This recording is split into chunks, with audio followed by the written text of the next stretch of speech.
All right, here we go. Here we go. Here we go. Welcome, everybody. This is the inaugural episode of From the Fringe podcast. I am Jay Thomas, your host. And let's get started. Man, has it been a day in the golf world. Let me be honest with you guys. I originally had a whole different podcast recorded, intro pod, what to expect, all that nonsense. And then I woke up this morning, was sitting at work, and boom, the alerts from ESPN and Golf Digest start going off on the phone and the watch. And what are they talking about? That Live and the PGA Tour have merged. Technically, they've merged with the DP World Tour too, but, well, they're kind of a non-entity in this thing. It's the big news is the PGA Tour and Live have merged. WTF. Man, I was chomping at the bit to get home today and record this because I have been wanting to go off on this for the longest time. I will talk to anybody about this Live thing, and usually my opinion, well, I want to say my opinion is not that popular, but when you're on the course and you're talking to normal people, most people really didn't care. They just thought it was more golf, and they were pretty excited about it. I saw a meme today. I think it was picked up by Zaire Golf, and it said, Live Golf just pulled off a Michael Scott paper company in real life. Any of you guys that watch The Office will get that reference, but man, is it true. What did Live do? Wow. So that's what we're going to be talking about today. We're going to be talking about Live and the PGA Tour merger. I mean, I think it's a hot way to start off a podcast. The inaugural episode, like I said. So let's just get right into the nitty gritty and do this, man. So starting off with it, one of the biggest things that really bothered me about the whole, I guess you could call it the feud between the PGA Tour and Live, was a lot of the rhetoric. And yeah, I do understand that, Greg Norman, has some bad blood in history with the PGA Tour. If you ever checked out his 30 for 30 on ESPN, it was really, really good, really informative. I do remember watching him play when I was younger with my grandfather. A lot of those guys, I do remember watching them play. But the rhetoric, man, like, oh, it's a Saudi-backed league. Everyone that talked about it, I don't care if it was ESPN, Golf Channel, Golf Digest, everyone always referred to Live as the Saudi-backed league. Like, it was gonna bring some weight to their argument when they said Saudi-backed league. Let's be honest. Who gives a damn? Like, honestly. Saudi money is in everything. And if you don't believe it is, do yourself a favor. Do a little research. That's all. You will find that Saudi money and money from this public investment fund is in everything. I mean, everything. So let's put that moral high ground of the Saudi-backed money to rest. No one really gives a damn. They don't. So, boom, knock it off the board. It's done. Scratch that one off the list. Something else that really bothered me was when they would talk about these players, the guys like Ian Poulter, Phil Mickelson, Cam Smith, Brooks Koepka, Dustin Johnson. We all know. We all know who went. Oh, they're irrelevant. They're irrelevant now, or they're washed up. Blah blah blah. Well, let's see here. Brooks and Phil at the last two majors have made quite the splash, and so have some of the other players who have wound up in the top 10 of the last two majors. So, again, we can scratch that one off the list of being irrelevant and washed up. Sorry, a little tongue-tied here. But, again, it was like beating a dead horse. And it just got old. Like, the trashing from the PGA side and their little cronies in the media, it just got old. So, again, I feel, especially after the PGA Championship and Brooks Koepka winning, we could go back to the Masters with him and Phil Mickelson going 1-2. Those arguments, they're off the board too. Just toss them away. Little fadeaway jump shot to the trash can as far as I'm concerned. And then you have the other one. The whole, it's tradition, honor, and legacy. I'm sure Jay Monahan blew that line up the keisters of every single player in previous player meetings. And you can tell there were certain players out there that you could just tell maybe they even thought about it, but they were trying to take the high road. They were towing the company line. I had a friend back in the day. He would say they would ride for the brand. So there were a bunch of PGA golfers that just, were riding for the brand and, would always have that pre-prepared script, the tradition and honor and legacy. You know what? I'll tell you what you can do with that. If you know your history of the PGA of America and the PGA Tour separated from the PGA of America, I think it was like 1968. And what was it over? It was over money. Now, not the kind of money we're talking about today, but in 1968, money was a nice piece of change. So let's not talk. So your legacy of 68? That would be about 50 some odd years, I think. But anyway, so yeah. You can toss legacy out the window too, especially when these live golfers were able to still play in the majors. So here they were. They might have been banned from the tour, but they were still able to participate in the majors, and they were getting a fat paycheck to do so. And they were still getting, I think they were still getting OWGR by playing in the majors. So it seemed like a win-win for these guys.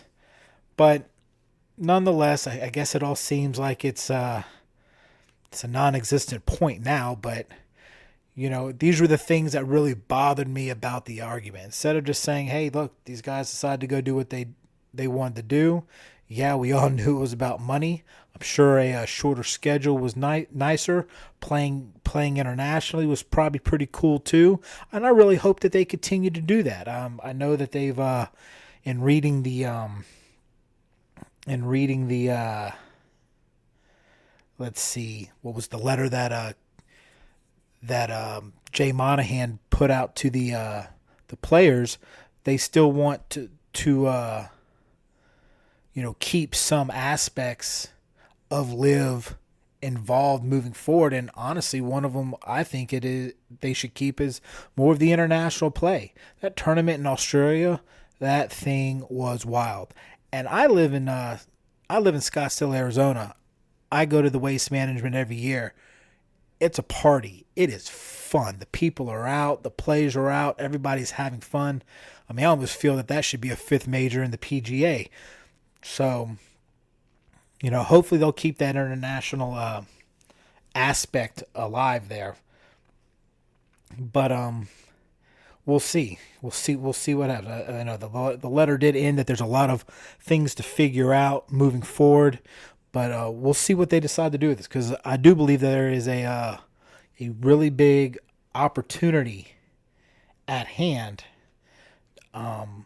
Moving, to do something really really cool that it's never been seen before. We'll see if they do it. Jay Monahan, he he's kind of a clown, so we'll see what happens. You know, another thing that oh yeah, another thing that really really bothered me was when all this was going down and people were leaving and the PGA Tour announced the ban on its players. They went after the college kids, man, and that really really struck a nerve with me.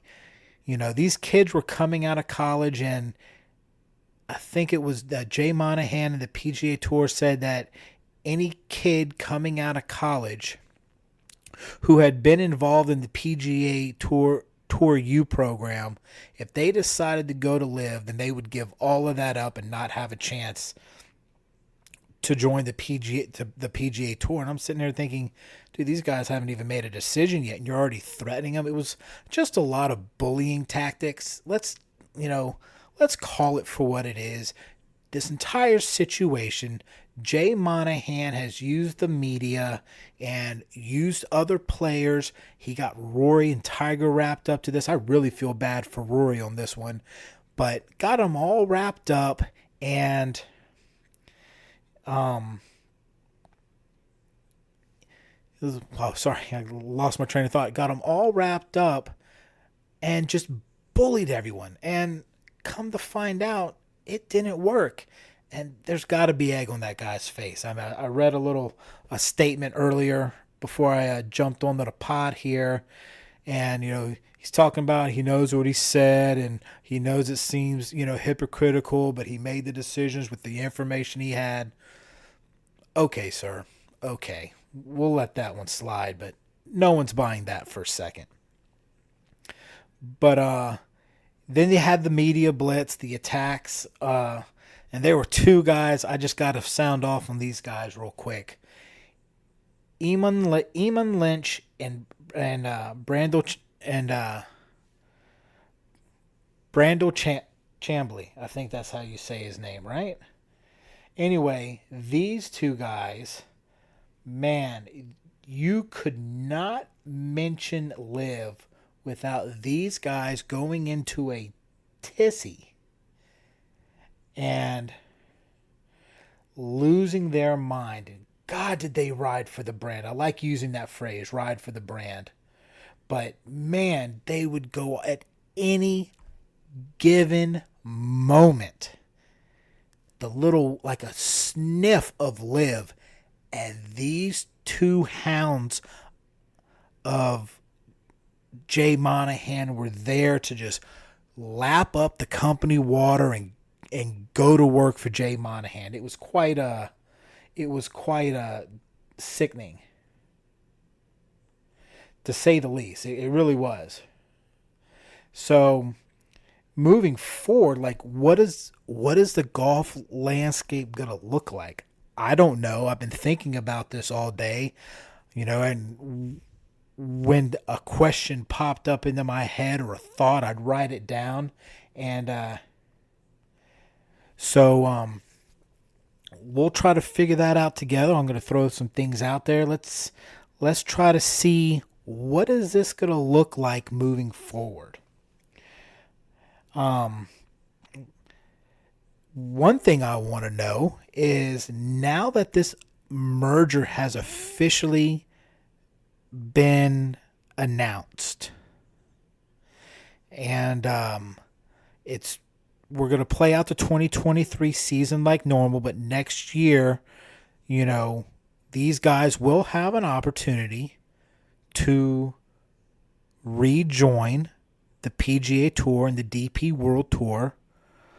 I'm sure they're going to have to pay some fine according to their respective charters or rules and regulations.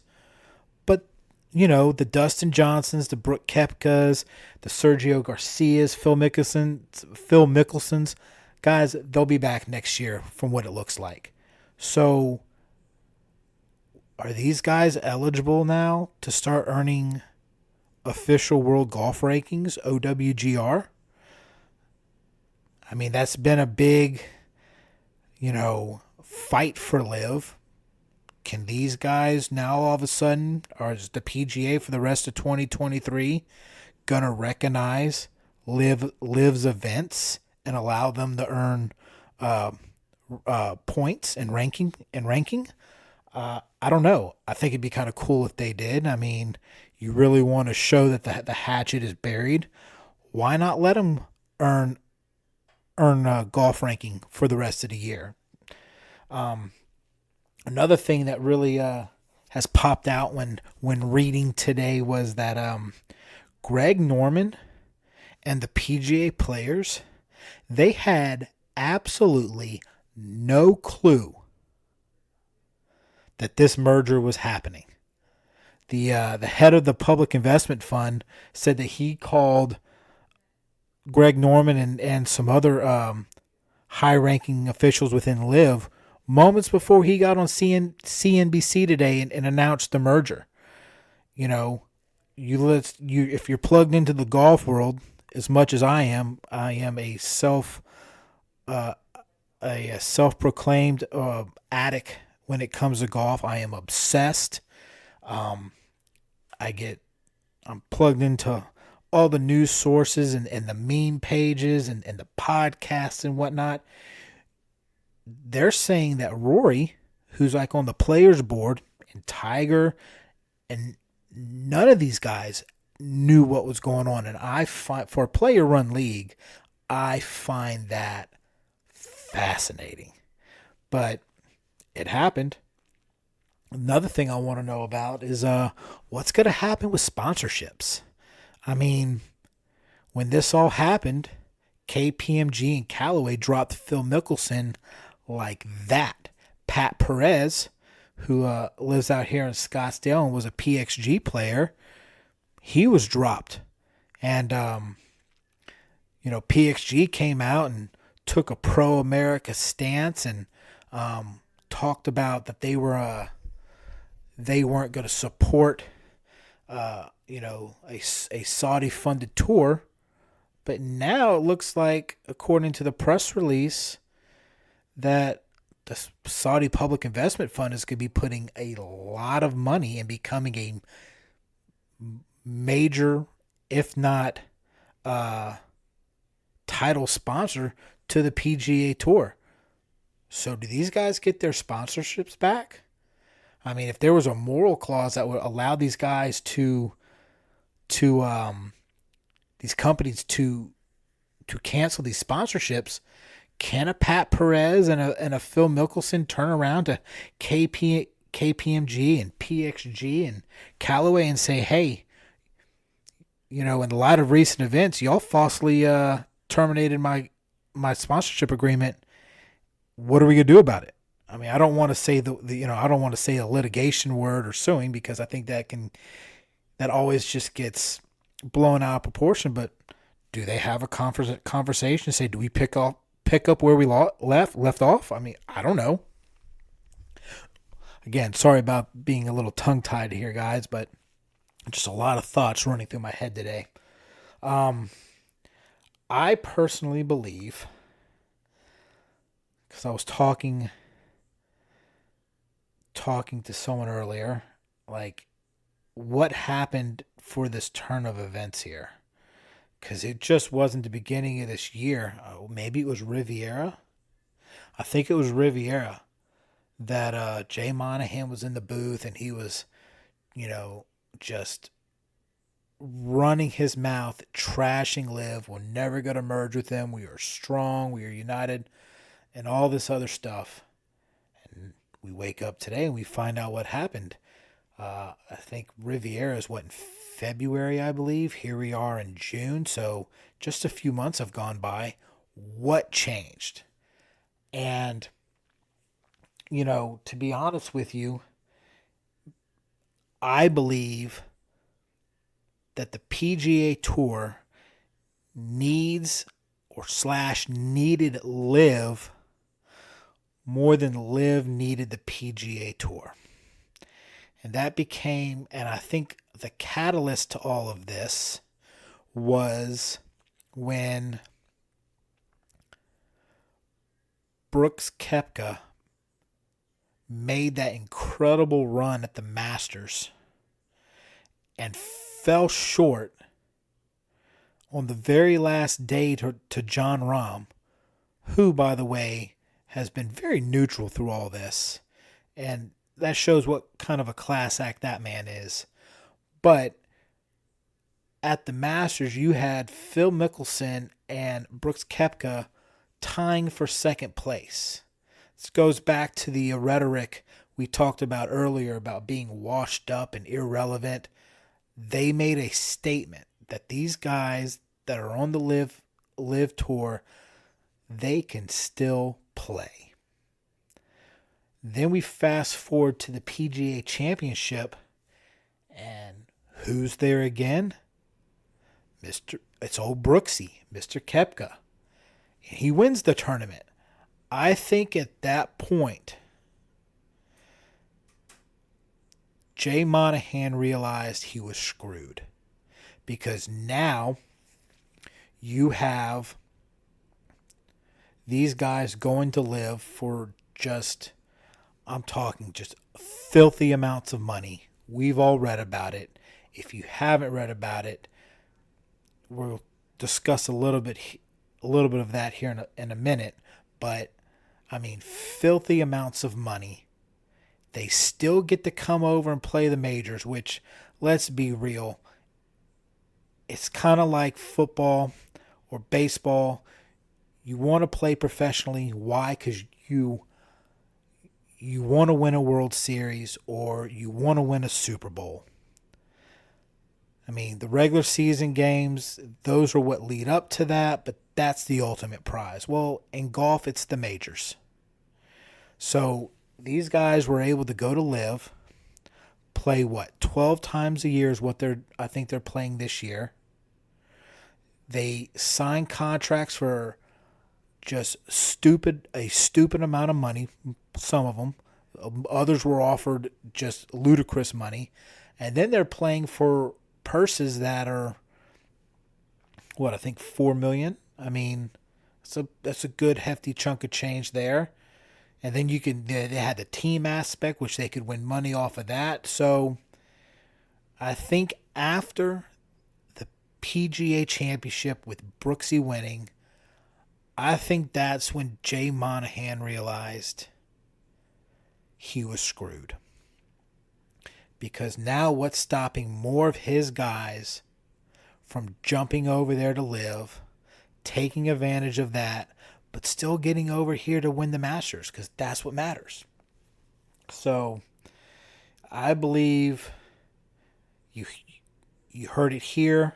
I don't know if I'm the first to say it. It's the first I'm hearing it.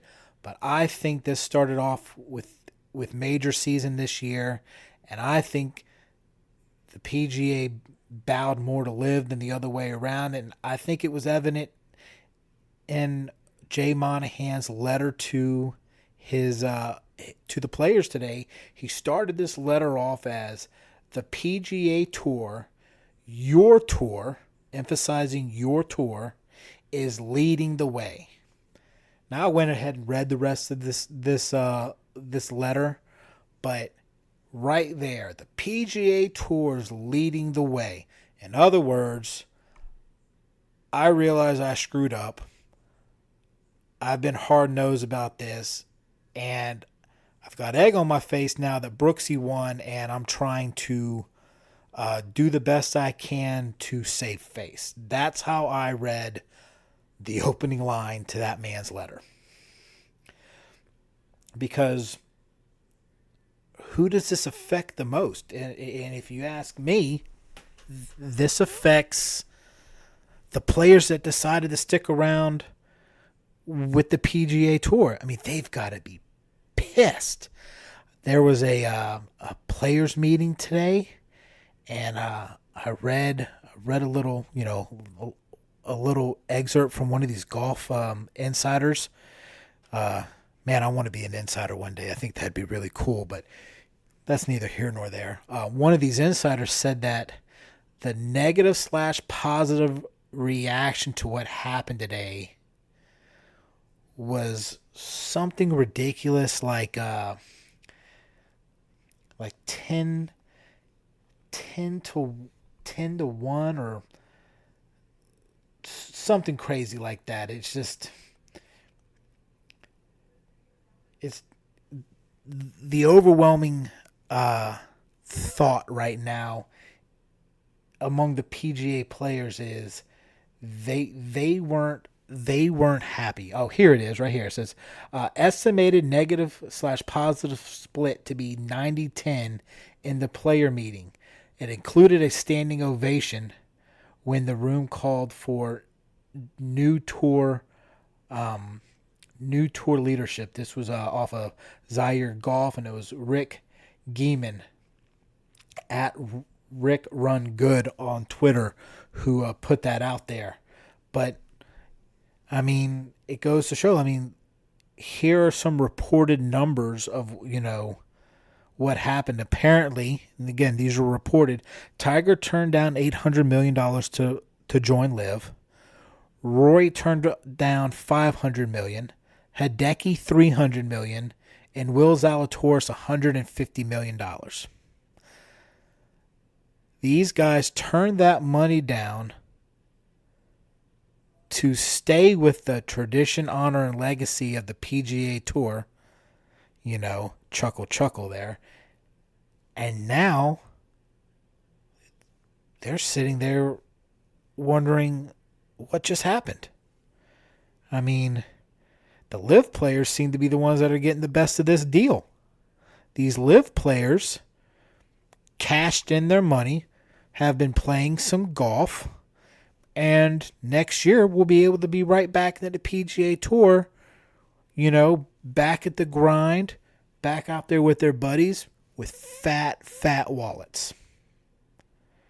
I mean, it's a mess, guys. I mean, I feel bad for the guys that, took Jay at face value when he talked about the honor and the tradition and the legacy.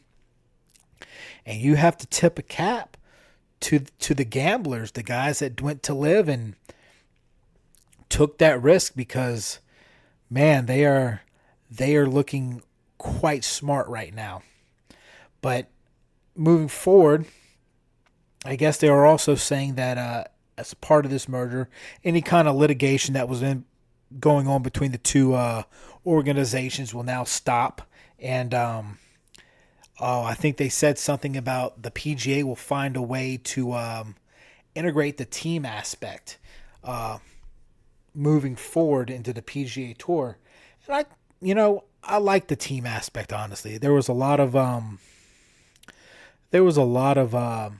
pushback on that, but it was really Ryder Cup or President's Cup-ish to me. I thought that it was cool that these guys were playing for an individual prize, but even though they might not have their game on a particular weekend, if a couple other members in their team had their game going on, then they had something to play for and still had something to push for to try to get that team trophy for the event. I thought it was pretty unique, and I kind of liked that. So another bit that I picked up today was, I think it was the producer for Netflix's Full Swing documentary came out and said that he said, you better believe we were filming when this broke. Man, let me tell you something. If you like the first season of Full Swing, which was pretty darn good, season 2, just get your popcorn ready, because it's that episode is going to be wild. So, anyway, these are just some of the things that have gone on today in the world of golf. I mean, it's almost like a soap opera out here, and golf is usually just so mild mannered and quiet, and it's just in the rankings of wild sports days, this has to be up there. I mean, this was groundbreaking. I mean, ESPN's covering it. I opened up Instagram and Twitter and all that other stuff today, and it was everywhere. I mean, and that's going on with the NBA Finals going on and the Stanley Cup. You didn't hear anything of that. It was nothing but the Live PGA Tour merger. So I think that's going to wrap it up for me today. Again, I am Jay Thomas. This is From the Fringe podcast. We have an Instagram under the same handle. It's from underscore the underscore fringe. And there is also a Twitter at FRM the fringe, from the fringe. Is the handle there. I couldn't get the O. It was already taken. But it's at FRMTHEFRINGE. So check us out there. Feel free to DM us. Love to hear some feedback from people. Your thoughts on the things that were discussed and my opinions today, and the whole whirlwind that happened today in golf. I say us because I'm doing this with a good friend of mine, Christian. Christian will be making an appearance, hopefully about once a month on the pod. But we are also very active together on the Instagram. We play golf weekly. We are really working on trying to get a YouTube channel of just out there and just starting up the camera and getting it rolling while we play golf, the good and the bad. Like I said, we're both obsessed with golf. I got a mediocre game, he's got a mediocre game, but we're trying to improve it, and we want y'all to be along for that ride too. So thank you for listening today. I hope everyone has a good week. Real quick, I would like to put out a little congratulations to Victor Hovland and Rose Zhang for their wins this past weekend. Awesome stuff out of those two. Very next day, what's Victor doing? Caddying for a friend at the final stage of U.S. Open qualifying. And Miss Zhang wins her professional debut. First time since 1951 that's happened on the LPGA Tour. And this young lady, about a week and a half before, was out here in Scottsdale, Arizona at Greyhawk, winning the team and the individual NCAA championships for herself and the Stanford Cardinals. So that young lady's been busy, and she looks like she's going to be a force to reckon with for many years to come on the LPGA Tour. Next week, or I guess the week coming up that we're in now, we've got the RBC Canadian Open. That's going to be always a fun tournament to watch. And the ladies are going to be out in New Jersey at the ShopRite LPGA Classic. So if you have a chance this weekend to tune into those, and just get some golf in, And if you're not sitting around watching it, get out there and hit the links, man. Swing the sticks and have some fun. Anyway, again, I am Jay Thomas. This is From the Fringe podcast. We're signing off for today. Y'all, again, be safe, have a good weekend, and hit 'em straight.